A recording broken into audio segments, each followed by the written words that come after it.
What's up, QAA listeners? The fun games have begun. I found a way to connect to the internet. I'm sorry, boy.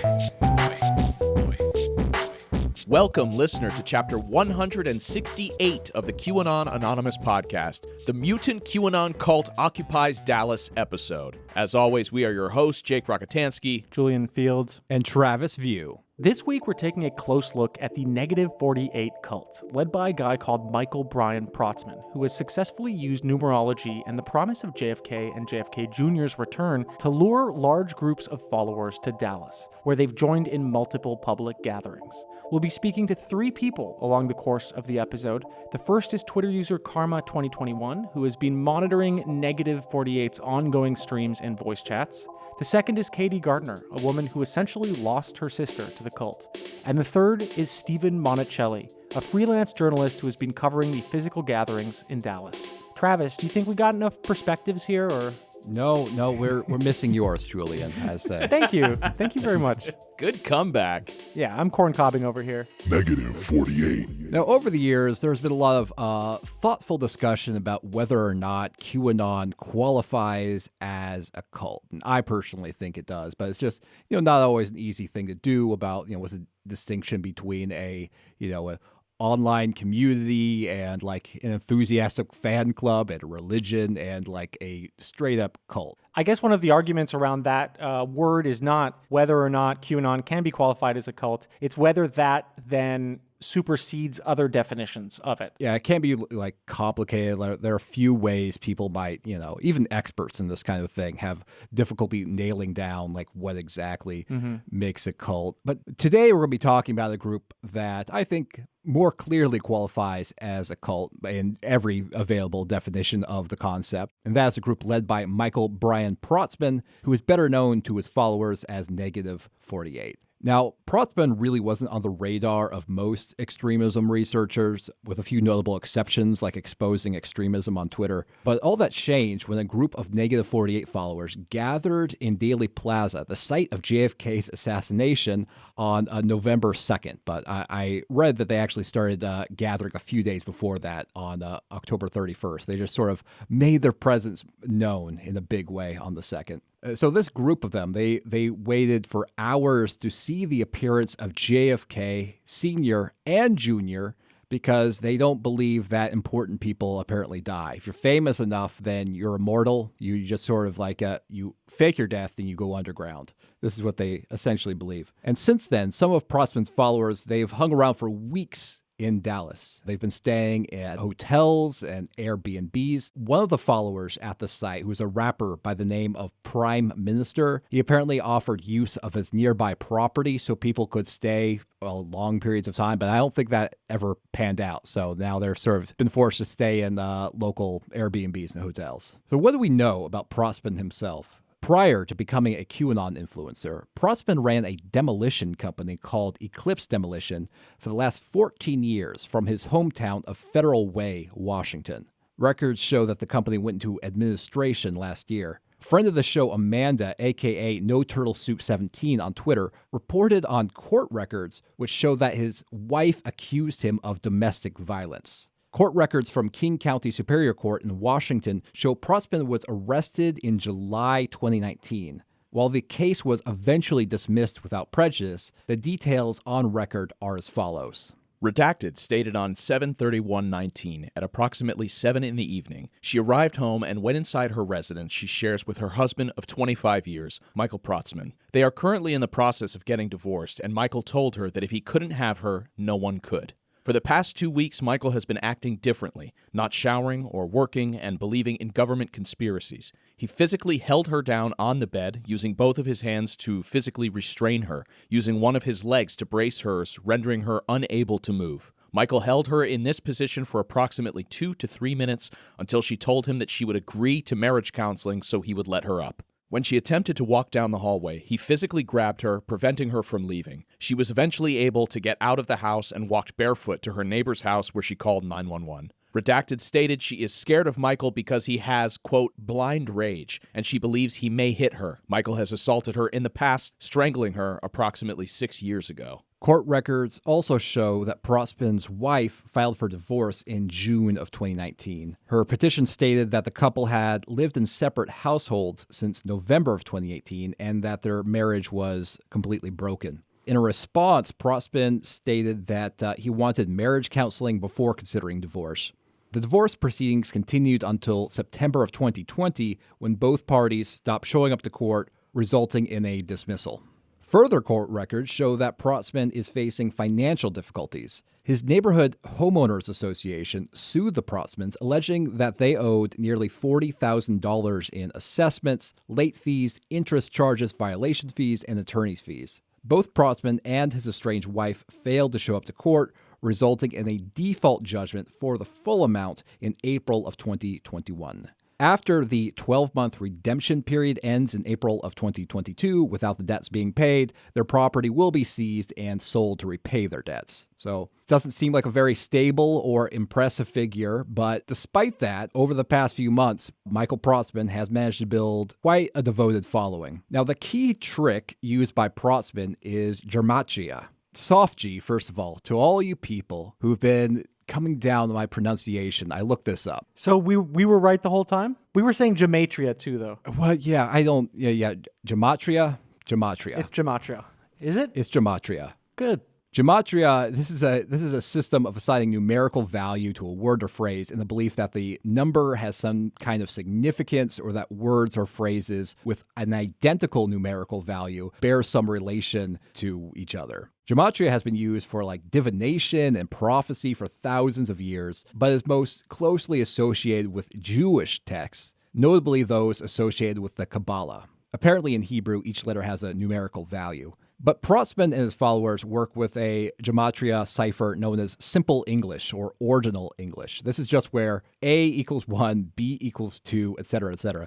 In fact, this is where negative 48 gets his name. So you start with the word evil, and E equals 5, V equals 22, I equals 9, and L equals 12. You add that together, you get 48. And since Protsman is apparently the opposite of evil, he's negative 48. I did not learn this in preparation for my bar mitzvah. No. I did learn that because of Jewish gematria, like 18 is a lucky number, apparently, in Hebrew. It's true. 18 stands for chai, which is life. You know, oftentimes, at birthdays and Hanukkah, I would get $36 from my grandparents because it was double high. This is a thing that would happen. Interesting. You got to aim for triple high, man. Mm-hmm. Now, I have seen QAnon followers dabble in gematria before, but usually that was confined to like posts and tweets. Now, Protsman does something a little bit fresh in that he sort of does a freestyle gematria in person, where he'll sort of insert numerical values of words and make connections like while he's talking on the fly. For example, here's him talking recently about some connections he made with words. We're going from 3D to 5D. Which happens right here. Yes. Weakness, 97. Popcorn, 97.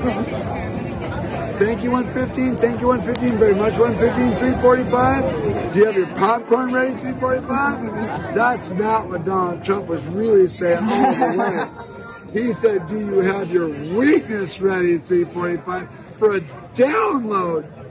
Boy, it's coming. What a ghoul. I much prefer Tommy numbers, if I'm being honest. If I had to pick, gun to my head, which numerical prophet to watch videos from, I would go with Tommy, aka numbers. I don't know. Protsman has a certain drunken style. You know what I mean? Like he's kind of, every time you think that he's, fallen and he can't get up in the middle of his sentence, he just kind of bounces up again like a puppet. I like it. Protsman has also claimed that he and Trump communicate in code somehow. And Trump knows the statements I've made. We don't talk on the phone. We talk in code. That's the only way I talk to him, is in code. He puts out stuff. I put out stuff. I really don't follow him a lot. Everybody else does. Oh, look what he put out. And then I'm not obsessed with it. I don't I just do it. I just go with the flow. Because you know you're going to see exactly what you need to see. I'm going to see whatever I need to see. Once I realized who I was and what I knew and what I needed, Trump's going to make sure I get what I need to figure it out, because I'm the one that's going to figure it out. Everybody knows it because nobody on social media knows anybody else that's figured it out. So, I mean, he's positioning himself as a kind of prophet, a communicator with the divine by communicating through these numbers and Trump. In a way, it's smart. He's doing the Ascended Masters, but he's channeling a living person, Donald Trump. Now, I know this shtick sounds dumb, but it somehow has made Protzman into a post-Q star of the QAnon world with a particular sort of really devoted sect. Back in March, his -48 Telegram channel had about 1,700 members, but today it has around 100,000, and they're very, very active. Oh boy. Besides the sheer number of people who follow this guy, I mean, what's really bizarre is the degree of loyalty and trust that he has somehow inspired in his followers. Like, they listen to him, they think he's speaking a profound truth. They, in some cases, upend their lives and empty their bank accounts for the sake of this guy. It's very, very strange. Some people have even claimed that Protzman speaks for God. Unsurprisingly, some of his most devoted followers even think that he is actually JFK Jr. himself. Now, this would, of course, challenge the other living JFKs, both Juan O'Savin and Vincent Fusca, for the crown. I think we need to have an election eventually to decide who is the true JFK Jr. Careful what you wish for. On YouTube, there is a video titled Voice Comparisons of JFK Jr. and Michael Protzman. And it's exactly like it sounds. It plays a video clip or an audio clip of JFK Jr. speaking, and then plays an audio clip of Michael Protzman speaking, and it claims that they're similar. I didn't hear it, but there are lots of followers who think that it proves something significant. Now, that video has over 30,000 views, and I just want to share the top 3 comments of that YouTube video. I wanted to say that they seem to think that JFK Jr. is like the demon in Fallen, that you can just kind of pass his spirit through various people, maybe by touch. Maybe he's singing an old song. What a bizarre reference. That's only a reference that my melted mind could come up with. I'm very proud of you. Thank you for catching me when I fall. Deborah writes, I was listening to -48 on with Charlie Ward, and I kept saying to myself that this guy sounds familiar, like JFK Jr. I believe Michael and Jr. are the same person, and that has 54 thumbs up. Marianne says, being a New Yorker and having heard JFK Jr.'s voice many times, I have no doubt they are one and the same. Now listen up here. Wait a second. You being in New York probably doesn't, I mean, you saw him maybe on TV. What are you, spending time around him because he's a New Yorker too? Doesn't make any sense. Tanner writes, I absolutely love just hearing -48 speak and teach and tell stories. So calming and fills me up with joy. The patience this man has is unbelievable, in all caps. Now, Protzman is perhaps most, notable for his total denial of celebrity deaths. I don't think he's ever once come across a dead celebrity and say, no, actually, that one's dead. Now, in addition to JFK Jr. and Sr., Protzman has denied the deaths of Elvis, Aaliyah, and Prince. But it goes beyond just politicians and musical artists. In one live stream, Protzman claimed that the tragic helicopter crash that killed Kobe Bryant and his daughter didn't actually happen.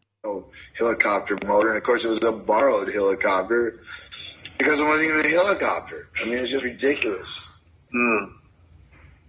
Yeah. False flag.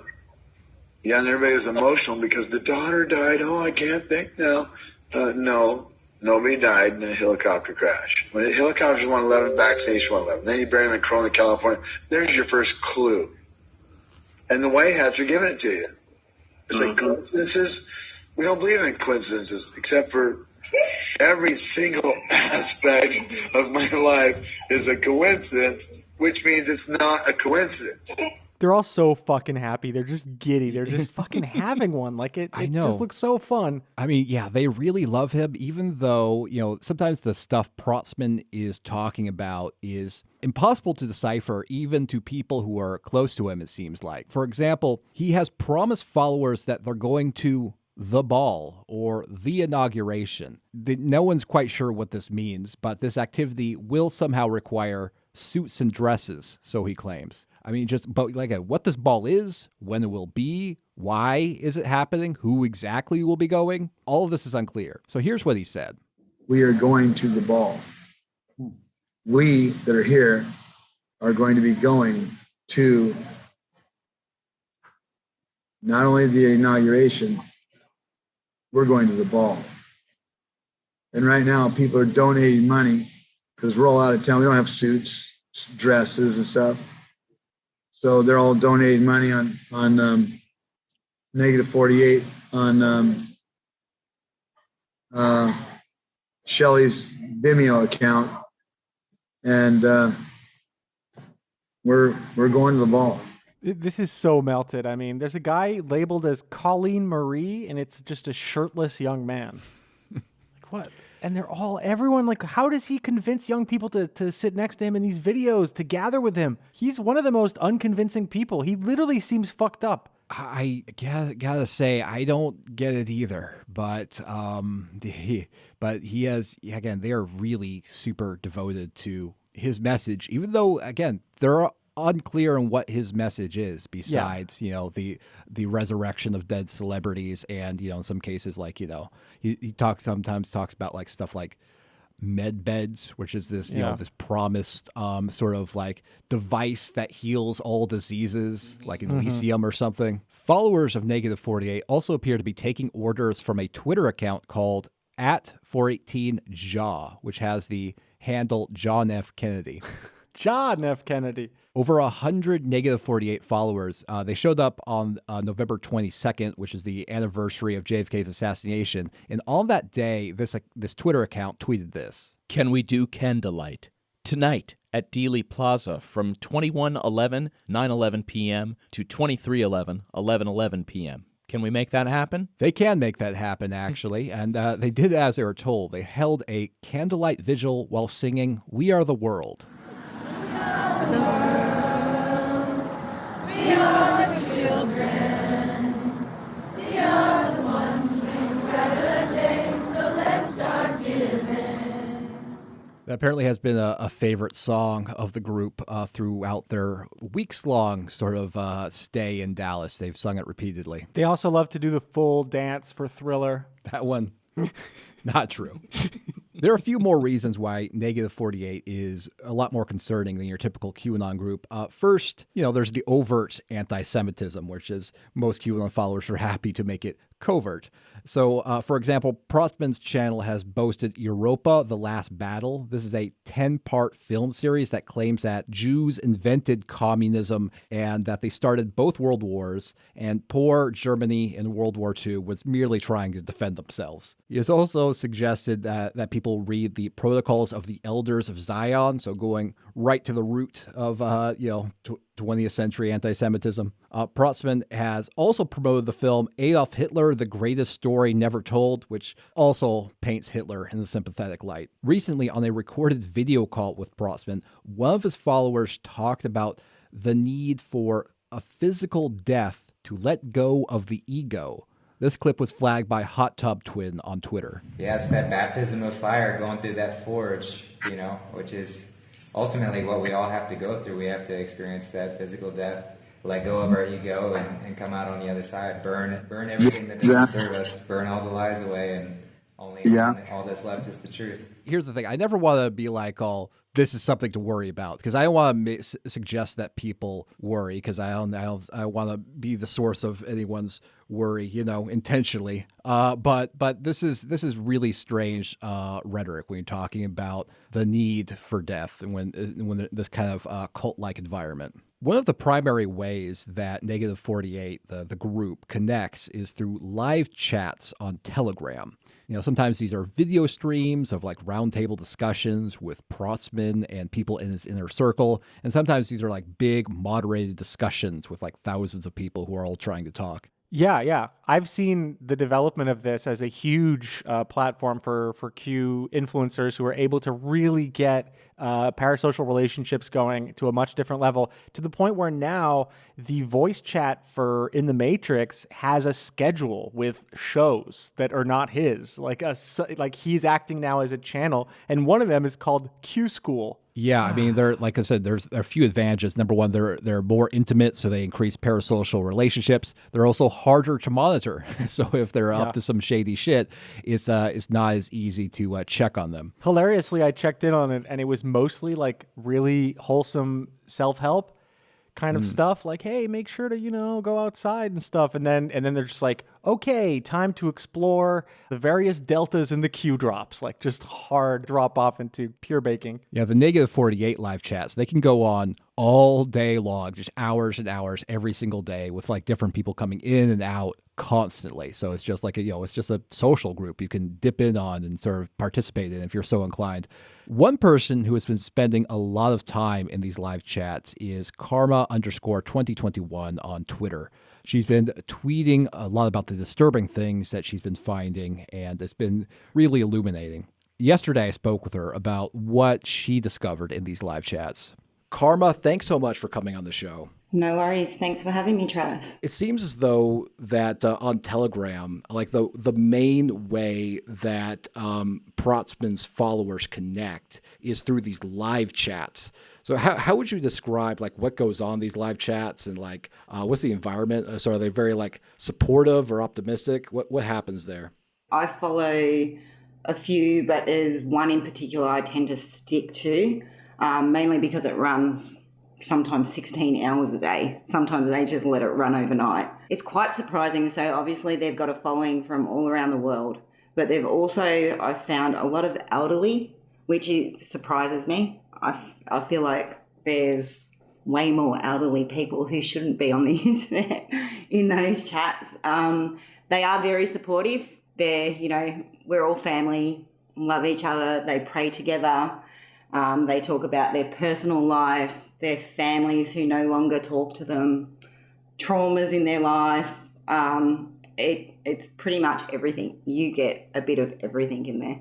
I've noticed the last week, the actual listeners have been, when they do normally shut down the chat, the listeners have been begging to keep it open, and they've allowed them to stay in there and continue chatting with no moderators, which gets quite interesting. You have people fall asleep and snore, and they can't stop them. they literally snore for hours until the mods come back on in the morning, while the rest of them just continually talk about conspiracy theories, basically. The lady the other day said that they were told there was going to be more than 60 plus of these dead celebrities turn up in Dallas. I don't think it was organised very well. A lot of people that went and have come back have basically said that, it was kind of chaotic. No one really knew what was going on. They stood around for hours waiting for their free T-shirt. There was sort of no kind of plan to it. And a lot of them said that it was they were told it was like a scavenger hunt sort of, where they had to hunt around for these dead celebrities all over the place and just look for them. So the game is to like find someone who vaguely looks like, Prince or something, and then report back to the group that what Michael Protzman said is true. He has returned from the dead. Yes. So it's kind of been like, so this one said they saw, Prince. And so therefore, because they saw, everybody, now Prince is alive. There's apparently 2 Princes. One's in the hospital, and the other one's just out roaming the streets. Like, some of the stories I hear, like you can't help but not laugh at some of the things they say, obviously, because you're just like, wow, like how do you even? I can't wrap my head around it. How do you actually believe the things you're saying? Well, again, it's a little bit like QAnon itself. It's not just like believing conspiracy theories. It's a participatory, where it's, the believers, they go out and they sort of like they spin their own version of it, and they they contribute to the group belief. Yeah, I kind of feel like they've taken it off the internet and gone, okay, let's take it out there in real life, and let's. I don't know. I mean, as I said, depending what channels you're in, you've got different channels where I've watched them. They're partying at houses, music blaring, and they're all just I think half of them are high, to be honest. You mentioned that, they're getting complaints where they're staying. Like, where exactly are they staying now? Because they've been there for weeks, and apparently there's a flow of negative 48 believers who I guess apparently come in and out. But it seems as though there's a pretty steady population of I guess around 100 people or so. So where have they tried to stay there in Dallas? Because apparently they've come from all over the country. A lot of the ones that have just, turned up because they've been told have stayed at whatever hotel they can basically get in. So they're kind of spread around. They're still at the Hyatt at the moment, but not all of them. So they've now got 2 Airbnbs. So that's where one of them, they were told to keep the noise down. Don't know how long that's going to last, because from what I've been hearing, there's a lot of people squashed into these Airbnbs. I've heard that there's people sleeping on the floor because there's not enough room in them. And whereas I think that main inner circle of negative 48 are still at the Hyatt. So he seems to have his main circle. He is apparently staying in the penthouse, and he summons people into the penthouse to speak to him, and then they all come out all giddy like, what did he say? And everyone, and they're sort of like, no, can't tell you. Shh. From what I've been told, there's currently over 100 there. A lot more obviously turned up yesterday. Whether they'll stay or not, I don't know. But there was over 100 before that, but apparently they're saying a lot of those are going to go home for Thanksgiving, but there is 75 that are committed and are not going anywhere. You talked about his sort of like inner circle, and there are a few people who seem like have a special place close to Protzman, and one of them is a man who goes by the name of Stephen Tenner, he was an actor who has quite a lengthy Internet Movie Database page with lots of roles in movies and TV shows that I've never heard of. But what exactly is his sort of role in this group here? So he seems to be close to Michael. He tends to, so within his group, he sort of comes and goes in and out, comes and gives updates on what's going on. From what I know, he already was pretty red-pilled, had his own YouTube videos and all that sort of stuff way before he met Michael. He met him in September and has pretty much just clung to him since then. He believes that when Michael speaks, it's God speaking to him. He really, really believes, I have heard him multiple times say he's not leaving, he will stay there till the end, or he will die for the cause. So he's all in. But I find that the inner circle seem to provide Michael with something, whether it's, they're collecting donations, they've donated to him, that they all seem to be able to provide him with something. And that seems to be, the inner circle seems to be around that. I've heard that they've got hairdressers that they've kept with them, people that can cook, so he's selecting people based on that. I've also heard that they've did an interview process and NDAs have been signed.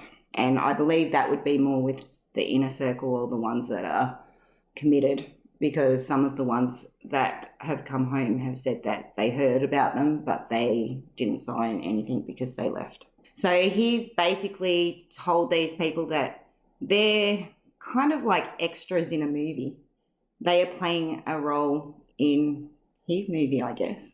Okay. Very, very strange. That's something we've seen from them say a few times, like it's only a movie. They even get told this when they complain about, losing their home or some other sort of personal calamity. It's like, oh, it's all a movie. It's all fake. They really run with the movie. Even Tenner, when he talks, he obviously gets on his channel and he'll talk to people, and it's really some of the things, like I've heard conversations where they'll be like, my family member is, dying of COVID. Why is this happening? I thought this was all fake. And they're sort of like, we're at war, we're in a movie, there's always casualties in war. So unfortunately people are going to die.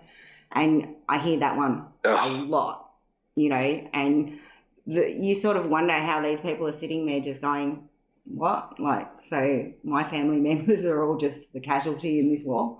It's really odd to listen to and just hear them, and they accept it. They totally accept it. This is, so strange. There are lots of QAnon influencers or QAnon, personalities and promoters, but Michael Prossman seems to have a unique degree of devotion, a unique amount of hold on the brains of people who listen to him. From the ladies that I've spoken to that came back, when they all first started listening to him, I don't know if you're aware that he had a panda head on, or his face wasn't shown when he was talking.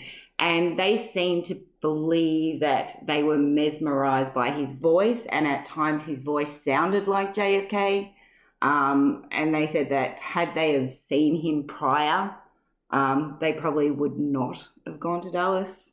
They probably would not have followed him. I was in a chat yesterday, and a lady was full on convinced that, yes, at times he didn't sound all the time like JFK, but 100% there were certain times he sounded like JFK while he was talking. Some believe that he is God. Some believe that, he's JFK. Some believe he's Patrick Kennedy. They all, some of them believe he's just going to rip off a mask all of a sudden and, just be somebody underneath it. I find he confuses them with the way he speaks.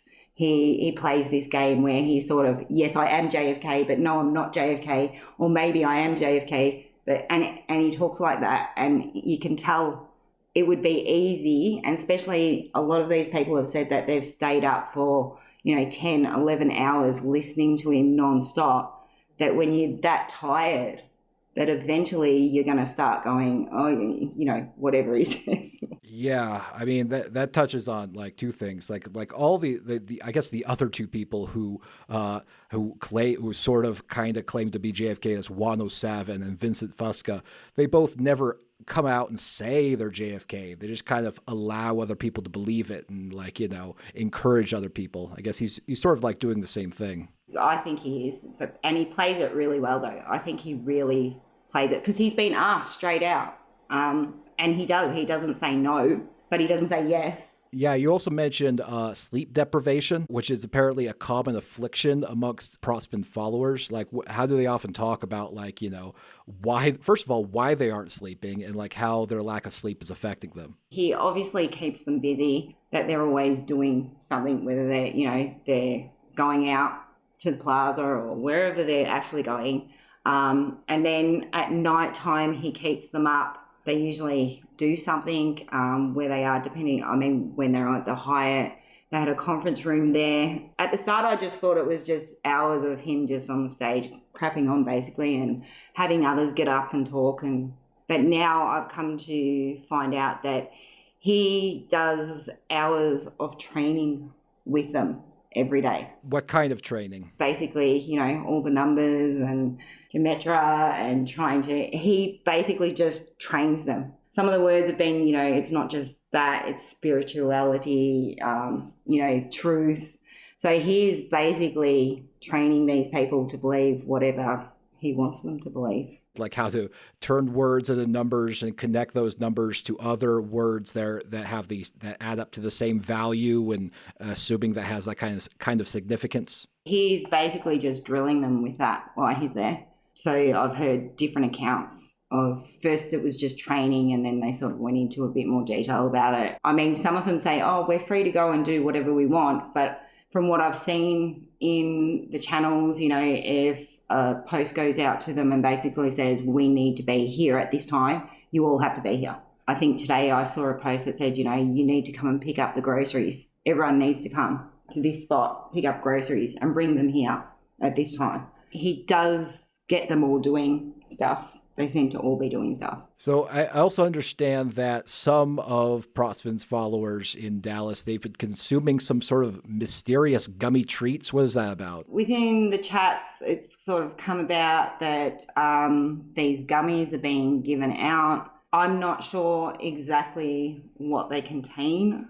I've also, I guess, before the gummies sort of came out, I heard different stories in the chats about them smoking weed in the hotel. Obviously, Prime, who is there, Prime Minister, he has his own company or sells HempWorks products and pushes them a lot. I mean, from what I can see, I haven't seen any gummies that he's selling. I've seen plenty of other products. But these gummies apparently, I've been in chats where heard women talking about them and saying that, you know, when we're really tired, you know, we get given them and they sort of give us, you know, a bit of an up and pick us up. And so, you know, to me, I don't think it's actually, she kept saying THC and I'm like, I don't know about that. I mean, I don't see how that would pick you up. So it sounds like they're not even 100% sure what's in these gummies that they're taking. No, not at all. I've heard, and, you know, from different channels that, like, as I said, I was in a channel the other night and they were partying, full on partying. And I've heard Prime, I've been in his chats and he falls asleep on the chat, like totally out of it. And then next minute, 5 minutes later, he's up and talking again. Like you can hear him snoring and everything in the channel. And you're just like, what is going on down there? Like, so they are, you know, at very minimum smoking some weed while they're hanging out and possibly doing some kind of upper that may be contained in these gummies. They reckon Michael doesn't sleep for days at a time. They'll say, you know, he hasn't slept. He's just been, you know, he's got so much energy. He doesn't sleep. And you're just like, that's just not normal. A lot of them seem to think he's funny. I haven't found him funny listening to him at all. I find he, you know, like shuts down his followers when they try to speak. And I've heard a couple of other people in streams try to, you know, put their opinion across and he, attacks them and puts them down. So I haven't found anything appealing about him at all. As the time's gone on, I guess I've grown more concerned about this group. Some of the things that get said. Now, he handed out T-shirts that had the words "The Last Dance" on them. No one actually knows what The Last Dance means. It gets brought up often in chats, but no one actually knows what it means. And this ball has been, so they took donations for the ball. We hear bits and pieces, oh yeah, the ball's going to go ahead, you know, we're getting donations, we're buying suits and dresses, but no date, nothing has been set for this ball. I don't know what their end game is, but I guess as time goes on, I'm more worried about what the end game will be. Karma, thank you so much, first of all, for taking all of that time that you spend to listen to these live chats. Also, thanks for taking the time to speak with me today. No worries. Thanks for having me on, Travis. Sometimes this stuff gets masked because the stuff that they believe is so ludicrous, especially about the celebrities who are long dead walking the earth once again. But I think it's really important to remember that Negative 48 is exploiting really vulnerable people. I mean, he's he's breaking up families. And for this reason, I spoke to Katie Gardner, who is a registered nurse whose sister is involved with the Negative 48 group. She previously was interviewed by Vice News, and she took some time out of her day to let me know exactly how her sister fell in with this group and how it has affected her family. Yeah, so it's my understanding that your sister had fairly conventional political beliefs until around last year or so. I mean, can you describe what exactly happened? Yes, absolutely. So, I mean, she's Republican, but in the same breath, I mean, her and I thought the same when it came to any type of election. It's not so much the party, more so the person and what they're saying. But when it came down to the 2020 election, she was just totally against Joe Biden. And a lot of people, they are, and that's fine. Okay, whatever. But I don't really understand how it got to the point where we're at now, because she would say, well, Donald Trump is still going to be president even come your birthday, which my birthday is Inauguration Day on January 20th. And she kept on saying, your birthday is going to be the best birthday you've ever had. Joe Biden is not going to be president. Donald Trump is going to come swooping in and we're going to be under martial law and this, that, and the other. And it honestly scared me because, she's my sister and we've always been so close. So I thought, well, maybe this is true. And then that didn't happen. And I thought, okay, well, this sounds a lot like some conspiracy theories to me. And like I said, it started, around the election time, and she would just sit at home and do research over this. And the more she researched, the more she found. And it was just like going deeper and deeper and deeper into this crazy conspiracy theory crap that reptilians? No, I'm sorry. That's not a thing. She was talking about the Obamas and the Clintons and how they, sacrifice children and do all of these terrible things. And she mentioned something about Gitmo, and Jesus Christ. Every conversation we had was, I could just call her and just check in on her because we live about an hour and a half away from each other at this point. She was living in Tennessee and I live in Arkansas, and just calling to check in, just life update. And the conversation would just turn into, hey, this is what I found about the vaccine. This is what I found about this. This is what I found about COVID. And I would listen to her, but I would not indulge, and I would just try to change the subject. And then it would end up being 2-hour, 3-hour phone conversations about just crazy, crazy stuff that, if it were to be true, would absolutely be devastating and heartbreaking. But at that point, she had just lost, I guess, the common sense aspect of her brain, and she was just sucked into it, and she truly believes it wholeheartedly. And that's what's so scary to me. Yeah, these conspiracy theories were taking over her, I guess, her life and her thinking to the point that was the only thing that she could talk about, it sounds like. And do you know how she fell in with like Negative 48 and Michael Protzman? Honestly, I do not. I truly believe she just went through all the research and these rabbit holes and was finding all of these different things. And then she found this group, which would be QAnon.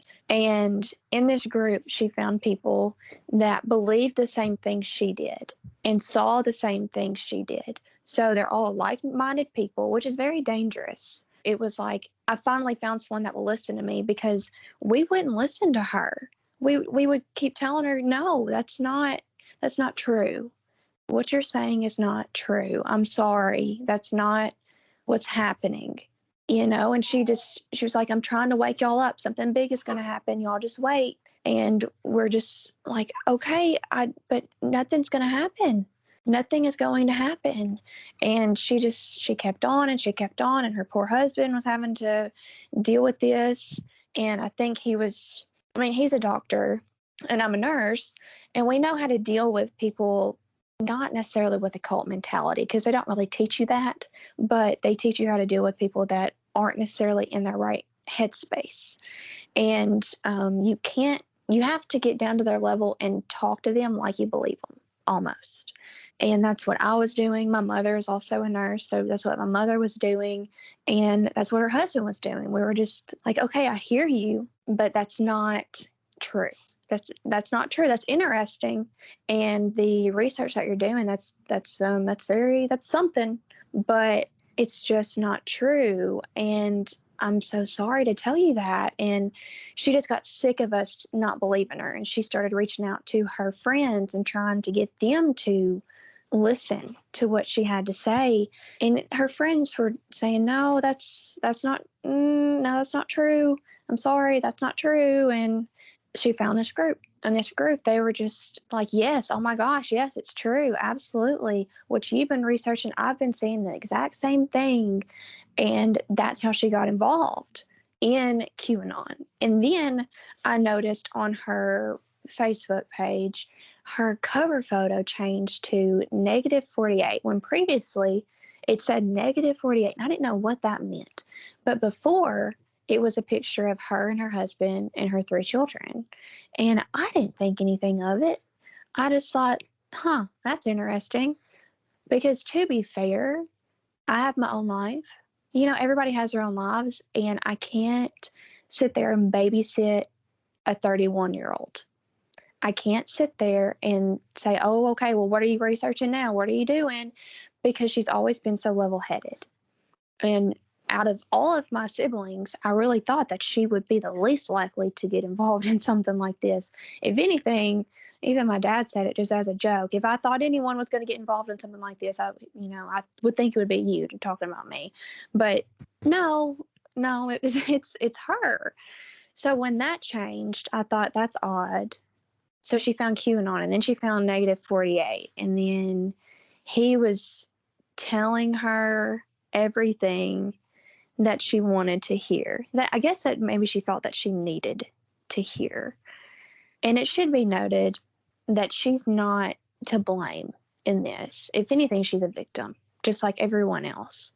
And this Michael Protzman guy, he's a total nut job. Oh my God, he is crazy. And it's like he's just, I don't know how to explain it. He's preying on the weak. My sister's not a weak person, but she did suffer from postpartum depression after she had her last child. And I can say that mentally she had been struggling. And I think maybe she was just trying to find something to help, to cope. And it just turned into something so much bigger than any of us actually realized it could turn into. And it's, at the end of the day, it's heartbreaking because the person that we knew, I'm 26 years old, and the person I've known for 26 years is gone. I don't know who this person is anymore. We haven't talked to her in days. That I look for signs of life through her Twitter page, which should be noted makes no sense. Just rambling of nonsense and numerology, because that's, how they communicate, that whole number thing.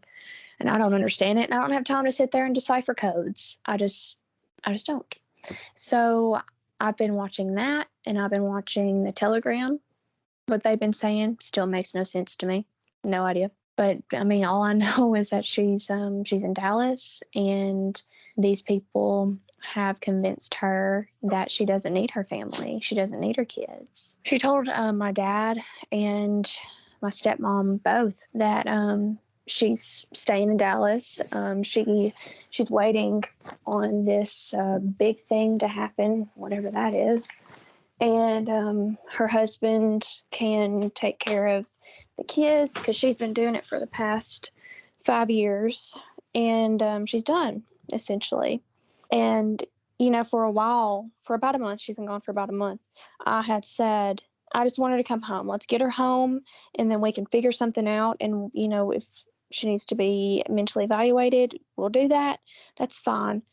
But once she said that she was done with the children and her husband, I just kind of, and it sounds heartless, but it's reality. I had to say, okay, all right, that's enough. I've had enough.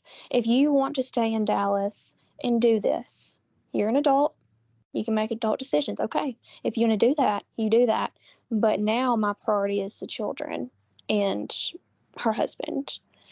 And essentially, if she ever does decide to come home, I hope she understands that she has ruined the family that she once had, completely torn it apart, and I don't know what she's going to do. It's not that we have given up on her. We never will, and we're always going to love her. But she's essentially lost her children, because if you think about it, in her mindset, she is not fit to be a mother. She's a danger to her children, because I don't know what she would do, because she's been negligent for, who just ups and leaves their children like that? and says they don't care. She missed her daughter's 4th birthday. It was the 21st. She just missed it, and she didn't care. She's going to miss Thanksgiving, doesn't care.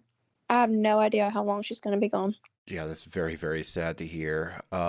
So is the first time she left home was to visit the site of Dallas? I guess they first started gathering around the 31st of October. Was she among the sort of the first people to gather there in Dallas with Michael Protzman and the rest of the Negative 48 people?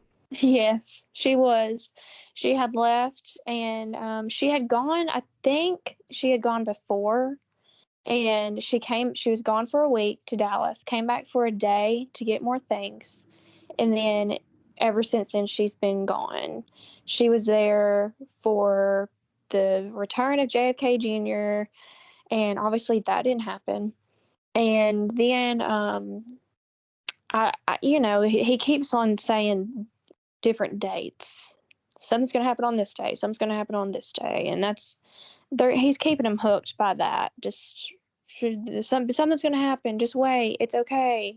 And oh my God, it's absolutely insanity. And she doesn't even realize it. She can't see it because she's so sucked in. So she has been there from the start of it. From the start. This has been planned for I really don't know how long. I know the last time we talked was maybe mid-September, and she sounded decently okay, but not totally herself. And then something happened personally with me that I wanted to talk to her about, and her response was just so cold and heartless. It was essentially, I have over 1,000. This is a quote because I can see the text message in my head. I have over 1,000 messages I haven't read. I'm not that worried about what you have going on right now. We're fighting an invisible war. It's kind of a big deal. And then she sent me a screenshot of some kind of letterhead from Donald Trump, which is I'm assuming is not Donald Trump. It's somebody faking to be Donald Trump. But she had sent me that, and I just said, okay. And then I didn't talk to her after that, because then I realized something's wrong. Something is seriously wrong with her. But never in a million years did I think that she would pack up her shit and go to Dallas. And that's where she's at. I read that in addition to this group causing her to upend her life and alienate her family, she's also started to take sort of quack medicine, which is surprising to hear from a nurse. So what exactly happened there? Honestly, that was more of her research that she was doing. I don't believe that Michael was forcing her to do these things. That was not true in the article. I had mentioned it, that she was taking these things, but he's not forcing her to take these things. This was something she was doing personally. And she was, I don't know, she's all about this homeopathic crap, but being a nurse, that's very odd to me, because we rely on medication and science to take care of our patients and do right by our patients. And she's over here doing this crazy research about 35% hydrogen peroxide. She's drinking it like it's milk, which is not good. I mean, you can get 3% at any store, and it says to not ingest it. But she's claiming that it's keeping her healthy, and it's keeping COVID away. But what's interesting is that she got COVID back in July. So obviously that didn't work. And the biopellets, I don't even know what that is. I have personally been reaching out to people that I really did not even think that I would have to reach out to in her inner circle to figure out what she's told this person, what she's told this person, what she's been doing, what doctor she's been going to, etc.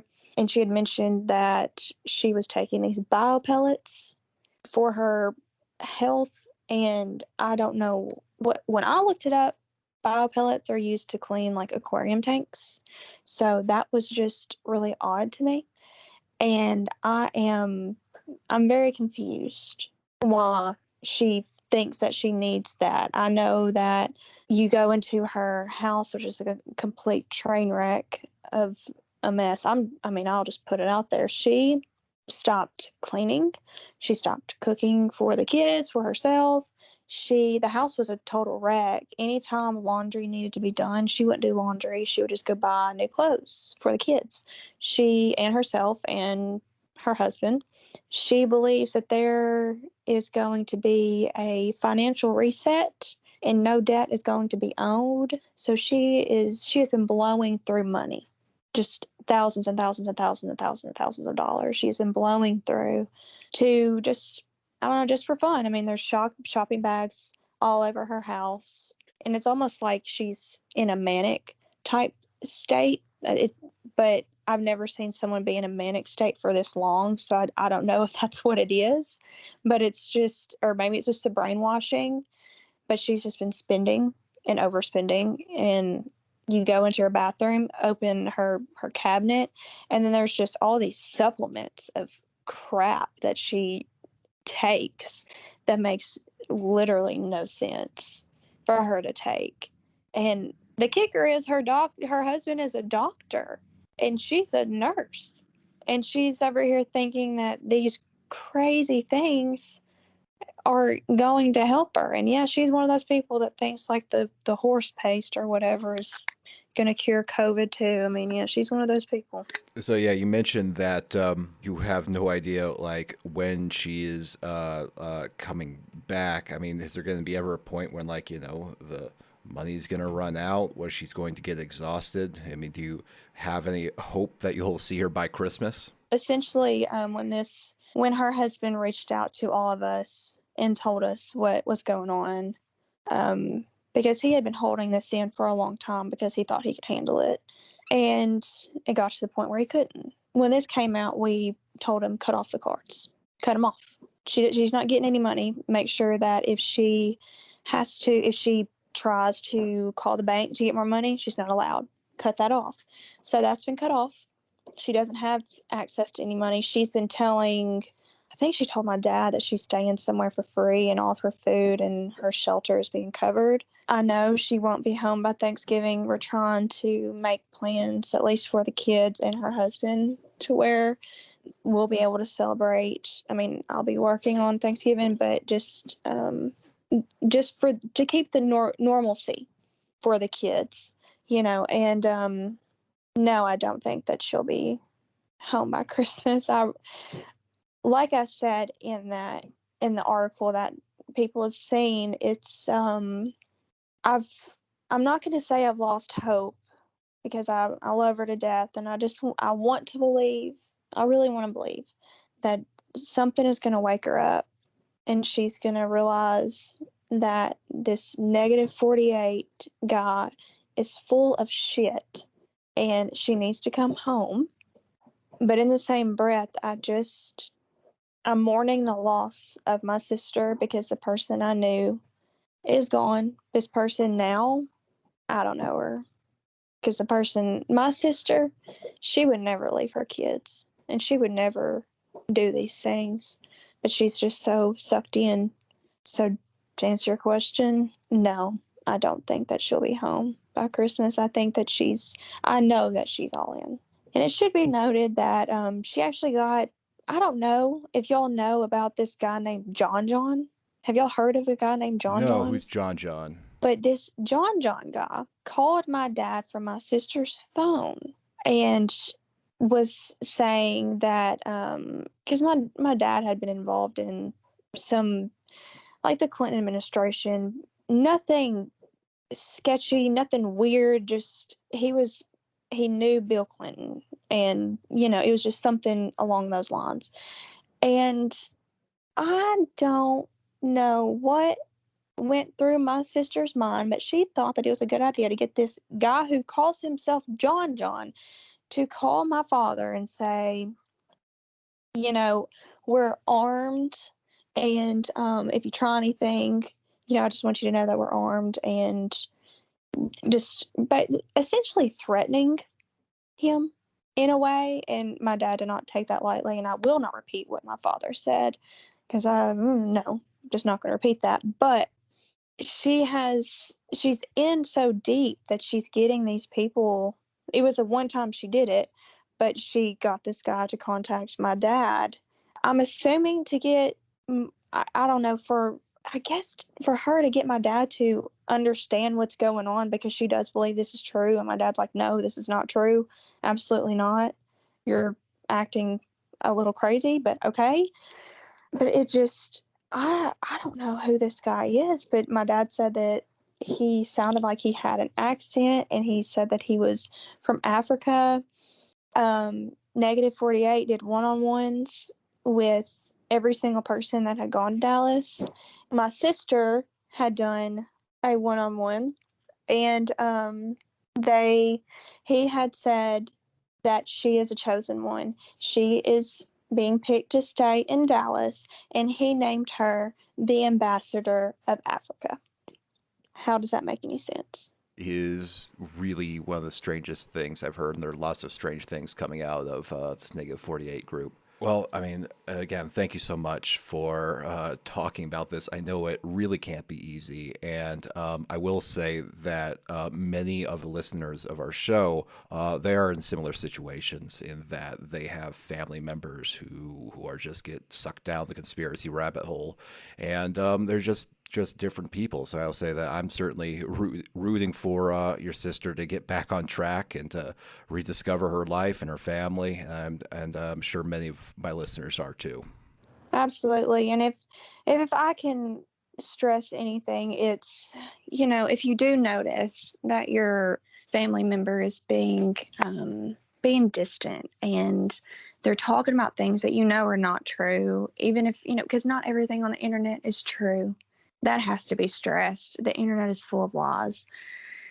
Just try to pull them back into reality and hold them tight and tell them, look, if you have something going on, if something is wrong, talk to me and tell me, because that's what I feel like happened to my sister. I really think that something was happening with my sister that she didn't feel like she could talk about, and she needed to be around people or surrounded by people that she could talk about something, just open up about something. I don't know. I've just been scrambling trying to figure this out.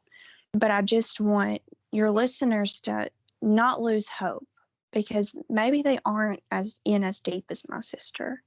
And I do hope for all of us that they do come home, and this negative 48 guy is just completely, I hope that he's arrested. I hope that he's taken down, because what he's doing is absolutely insane. He's tearing families apart. But I just hope, and I hold on to the hope, that all of this will be over soon, and that we will just be able to get her into counseling and get her back on track and get her back with her kids. And she may not be back to 100% herself, but if I could just see a little bit of her again, just a little bit, then I would have even more hope. And then I would keep on pushing and pushing and pushing for more help for her to get, so we could get back to the old person that she was. So I hope that everyone understands how serious this is. And I hope something is done eventually, because essentially the family members, all we can do is sit at home and watch this unfold. And there's nothing else we can do but watch. And it's absolutely heart-shattering.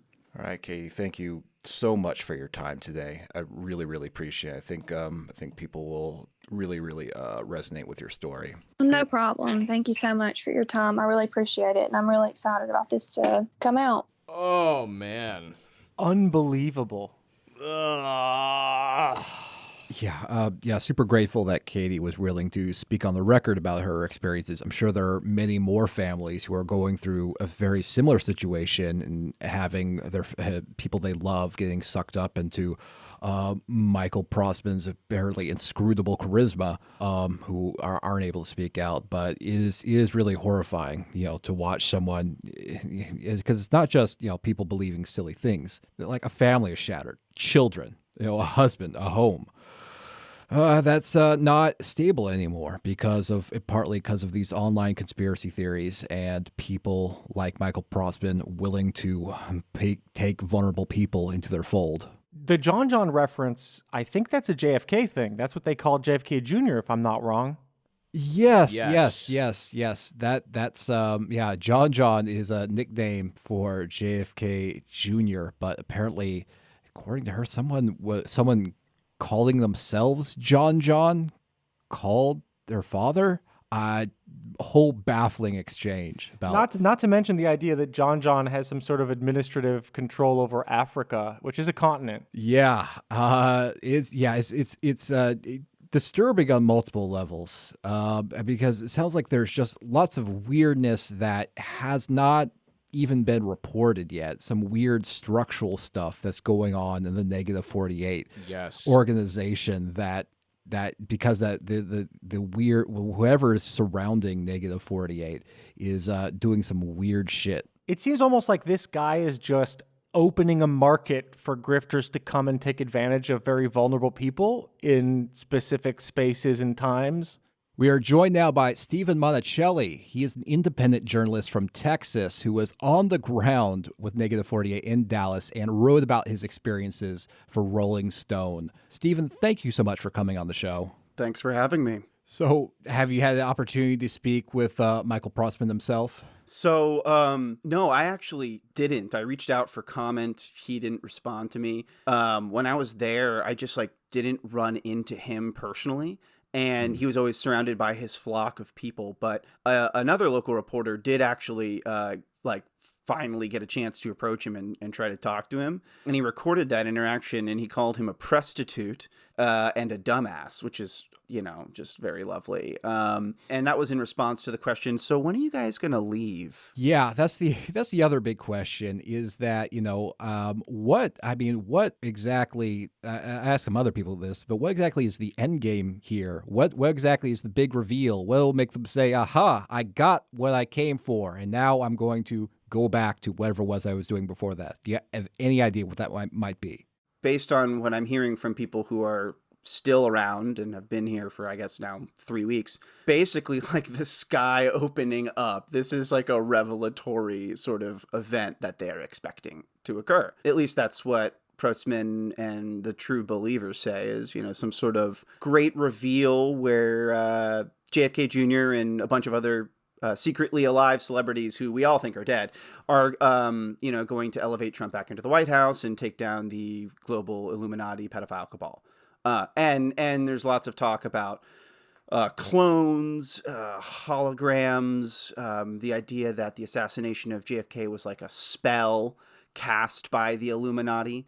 And so what they are expecting is quite literally something miraculous, because Prossman's prophecies are based on gematria, which I'm sure you all know about, the whole religious numerology thing that he does, and it's deeply intertwined with sort of millenarian Christian beliefs and very sort of apocalyptic thinking. So it's unsettling, right? Because there are people who, I think some people have been disaffected and have since left, but basically what they're looking for, it's not going to happen. Either it's not going to happen, or it would be the biggest fucking deal ever.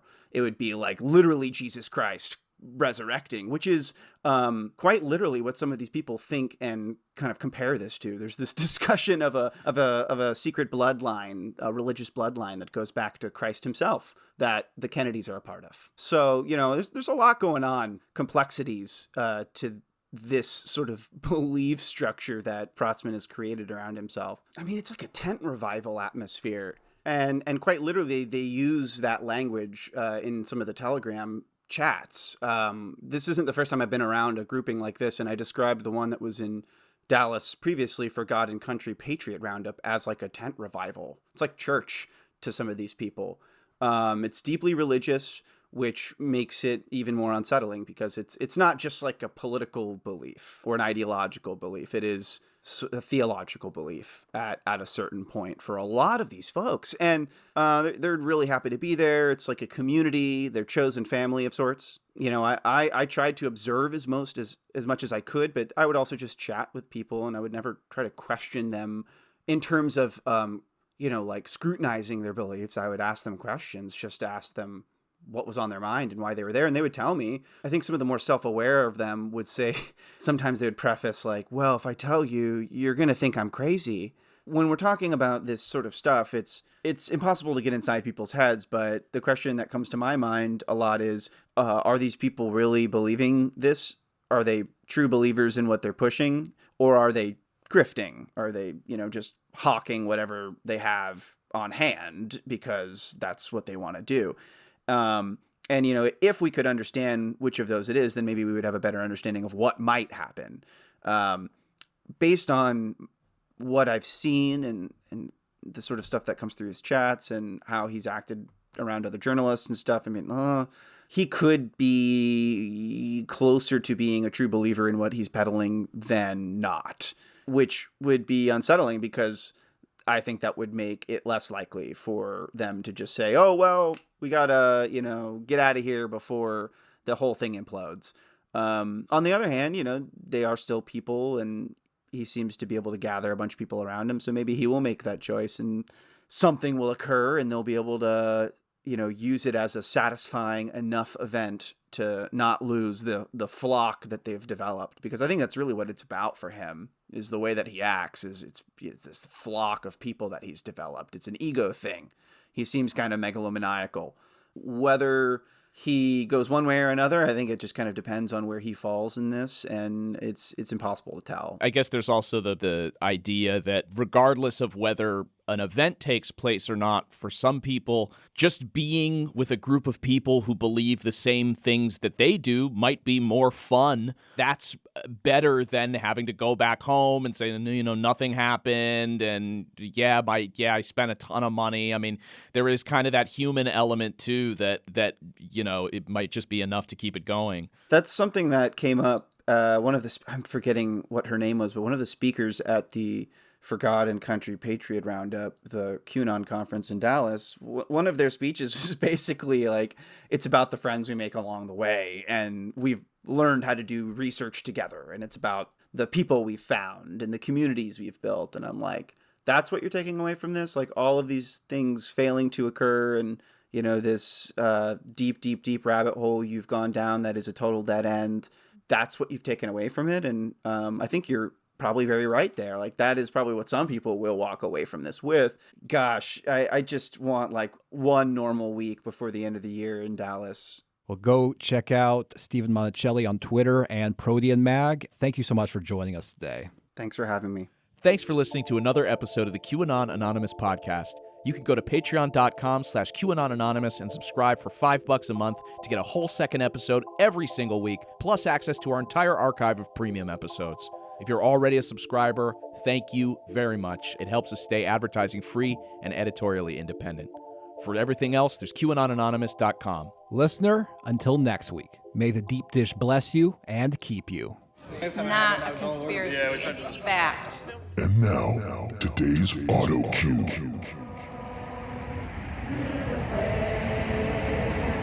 I belong.